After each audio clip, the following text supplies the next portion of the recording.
I forgot that I could just record my thoughts with a voice note.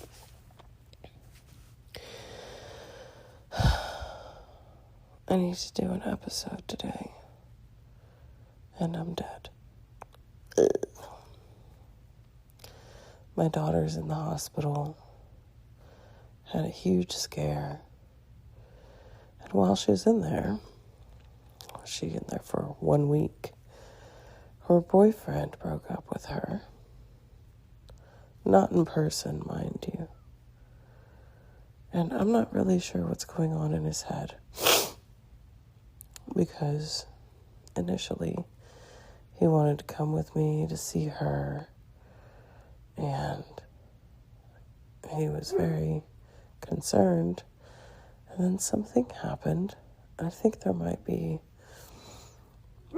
jealousy on his end or what have you. Just that short, teeny, tiny break was enough for him to break. And I think I don't give a shit about him necessarily. I care, but, my priority is my daughter. And so this is probably going to be her second most intense breakup that she's had as a youth, as a young adult. And I think it's just the hardest thing to learn what love is. Love? What is love? The Princess Bride. I think they said that. And actually, The Princess Bride is a really good example of love, in my opinion. When a man loves a woman, they really do pull out all the stops, As you wish. That was the phrase that was used so much. And they'll take it on the chin. They will get beat up for you. Will travel across the planet to save you, But for my daughter, I don't think she's experienced that. But also she's dealing with these adolescent young men, and they're not mature, and their love is not mature. In fact, I don't even know if what they have is love. Love is patience. It's kindness. It's, 2 Corinthians 13? Help me out. But more importantly, I tried to have a conversation with her about it. And it's a little bit unhinged. She was all over the place. Like, I don't want to talk about it. And then she'll talk about it. And I don't care. Stop telling me what you're telling me. You're annoying me. You're irritating me. You're not respecting my wishes. You're triggering me. Why are you making me feel this way? And just lashing out in the worst ways. And, I'm trying to be as accommodating as possible and recognize that, she's incapacitated at the moment. So I'm not going to push, but I'll change gears. So I'm talking about work. I'm talking about the weather. I'm talking about food I ate. I'm talking about the movie I watched. But nothing seems to make it better. And of course, I know that feeling. Many of us know that feeling, that breakup, whether it's mutual or not. When you have strong feelings, and that's really what it is, strong feelings for someone, and you're not ready to let go, but they are, oh, that's the worst. That's the worst feeling, because it just doesn't seem fair, and it isn't. But the wonderful and double-edged sword there that applies to love is that when you do love somebody, there's a selflessness to it. But I think as females, we get confused about what that means. We think, well, a selfless love means I have to give myself. And I think that's the tortured curse of my family. The females are always trying to give the most, but that's not how you love a man.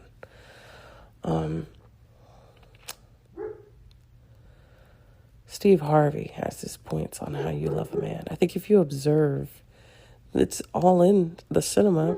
Like I said, in Princess Bride, there's so many different examples, and yes, it's fiction, but it's coming from a human's experience as of now. Movies aren't written by AI, so. But even if they were, the human experience has taught us something. And basically, when a woman loves a man, I think you can have it all. I think I've heard some women say, I don't love him too much. He loves me more than I love him. So, and then that dynamic works in a relationship that leads to marriage. But I don't think it has to be that way. I think there are some clever females out there. I think it comes down to discipline. I think that when you love someone and you have all those amazing feelings, you have to throttle them. And maybe you don't give 110% of that love that you have, not to a man. As a woman, you don't do that. It doesn't work. You can give them 0.5% of all that amazing, blissful love that you want to throw back their way, and they're just fucking over the moon. And that's enough. You can't love a guy too much. That should be a look. It doesn't work. It's counterproductive. It backfires. But the reverse isn't true. When a man loves a woman, he goes all out. And he should go all out, because that makes him feel amazing. He's providing. He's professing. He's protecting. There's the piece from Steve Harvey. Those things that a man does. And he feels more manly by being able to provide those things for the woman. And I believe that. I believe that 100%. For a woman, when you love a man, you let them crack the door open for them into your world. And your world is an ecosystem that never changes for a man. It must never change, not for the man. It can change because you're growing. It can change because your desires in life are shifting. Your point of view has evolved. But never because of man. Never because there is a man and you don't let him come in and rearrange your shit. He doesn't dictate the terms of your living conditions. You don't make changes for a man. You don't change your beautiful world, your snow globes. You don't rearrange your flowers, your plants, your drapes, your style. You keep it. And that's part of the reason I think why I might be single too, is because I don't want to have to have that conversation. I don't want to have to negotiate. Very comfortable in my situation as far as it goes. And there are some things that I find acceptable because I choose them in life that perhaps a partner would not want. And I don't want to have to minimize those areas of my life. My kids, for example. Oh, I can't imagine. My kids are... There's probably another point to that too, that you don't pour yourself not entirely into your kids. But at this point in my life, my kids are and will forever remain my reason for existence. So, yeah. If, there's dog food all over the floor because my 2-year-old dumped the pan, I don't want someone else walking on it cursing and distraught and miserable, fuck them. And hey, baby boy, we're going to have a conversation about why dog food doesn't go on the floor. But yeah, no, there's going to be dog food on the floor. You know what I mean? And he keeps trying to go into the kennel, and I don't know what's happening there, but like, no, don't do that. They sit their little pooty booties on that. Yeah. And so for that reason, yeah, it is what it is. And then for my girl, though, I know the pain of that loss, especially when you think that what you have is so amazing. And it's always so amazing. It's a wonder. I don't know how many times you have to break up and feel that it's so amazing. But when you choose somebody that you're attracted to, that you have good chemistry with, like, I even think pheromones smell right. Conversation is stimulating always. That's probably, and then they're funny. For me, that's it. You hit that. There's the four-fecta for me. I don't know if there's more. The rest is icing on top, but you smell good. You look good. Take care of yourself. Manage your funds well. You're gainfully employed.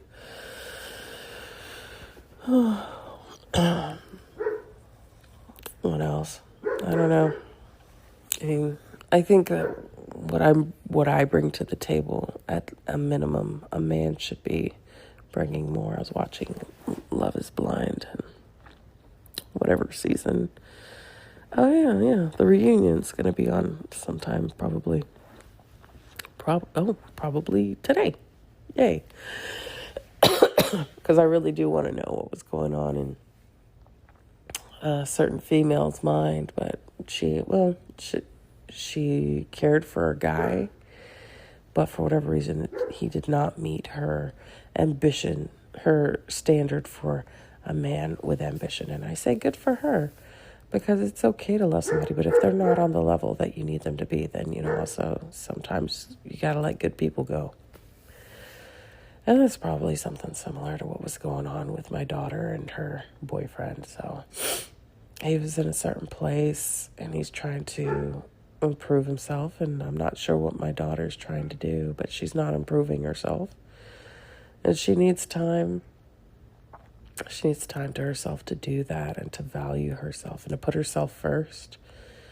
And like I said, man, you really have to throttle that emotion, and put all that energy into yourself.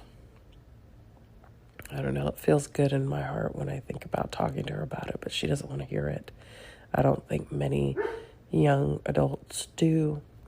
And so then there comes the Bible. Children, listen to your parents, that thy days may be long upon the land which the Lord thy God has given thee. We don't want to listen to our parents. And we're all kids. We're all kids who are walking down the same path in different timelines. And I think what saves us is the ones who want to look back on history. What a subject. Are you going to look back? It's not too big of a mystery. Somebody's walked that path before. But are you going to listen to their story and heed their warnings and choose the path that's going to catapult you to what you deserve? Everybody has... if it was a field, a cornfield, it's flat.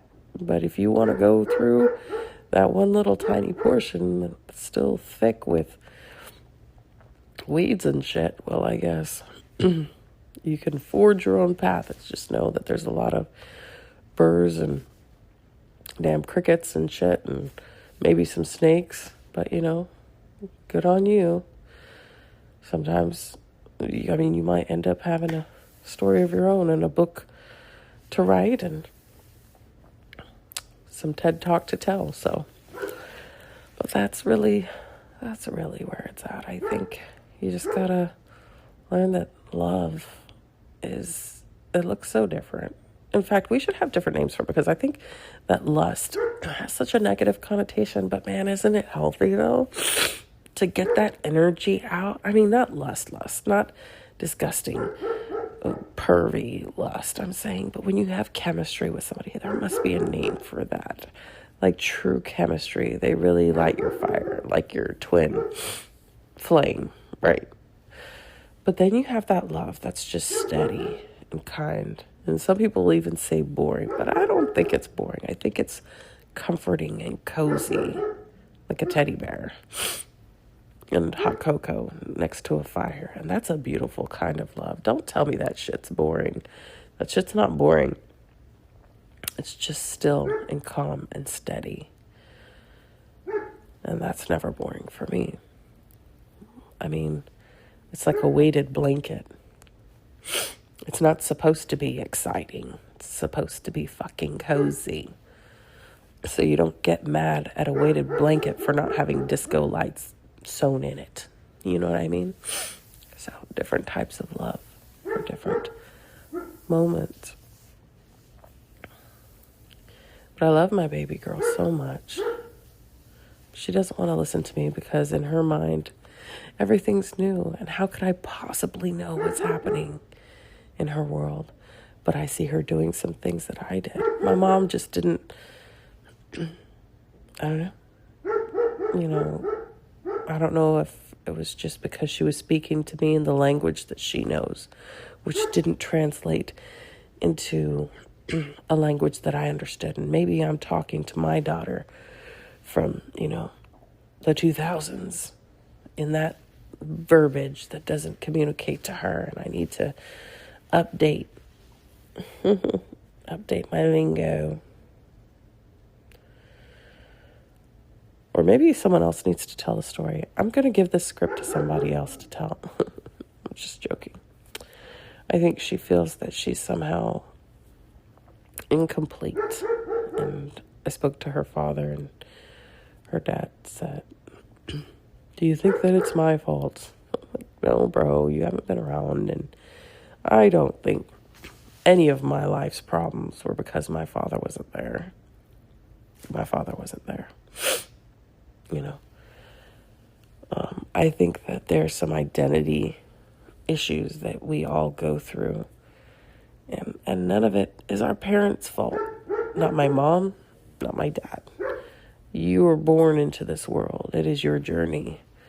You will choose the mother and father that suit you. You will choose the mentors, the coaches that align with your vision and your purpose in this life.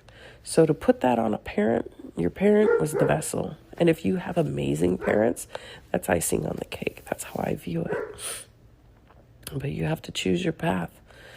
What do you want? What do you deserve in this life, this gift that you've been given of life?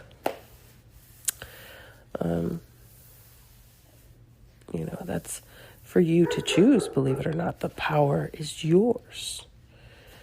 But will you choose it? Or will you lean back and blame and point at all the reasons why everything is hard?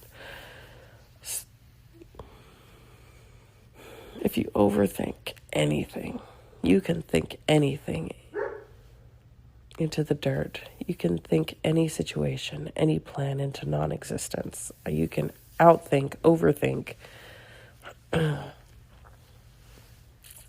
idea into a coma. So sometimes, especially when it comes to matters of the heart, the worst thing that you could do is listen to your heart. I know it's not a Hallmark ending, but sometimes the best way to deal with those heartbreaks is a structured, methodical approach. And that helps you to heal. Sometimes it's a friend taking your hand and dragging you out of the bed sheets and taking you out, not to the club. That's not very healthy. I mean, I guess it gets you past the feeling, but I think that a healthier way is to work through that issue. And it might be tough, but getting up, taking a shower, the shower you don't want to take, putting on the clothes that you don't care about, that look dull and gray to you, fixing your hair. These dogs are giving me such a hard time. Stepping out into the sunshine and seeing what adventure is truly around the corner, because every interaction that you have is a moment of healing. Every interaction that you have with another soul. And somehow, some way, I feel like God is in that. I've always felt like when you're healing, I've just always felt so exposed. And somehow people see it, and I probably am exposed because I can't hide it. Everybody can see it in my face. But that's what everyone else around you, you have to have that faith and belief that the community that you're in, the people that surround you, will help to lift you back up. They will. You don't have to do everything on your own. But you have to give yourself that opportunity to receive that help. And put yourself out there. I think I said most everything I needed to say there. We'll see what happens with this. All right, that's all I got. Bye.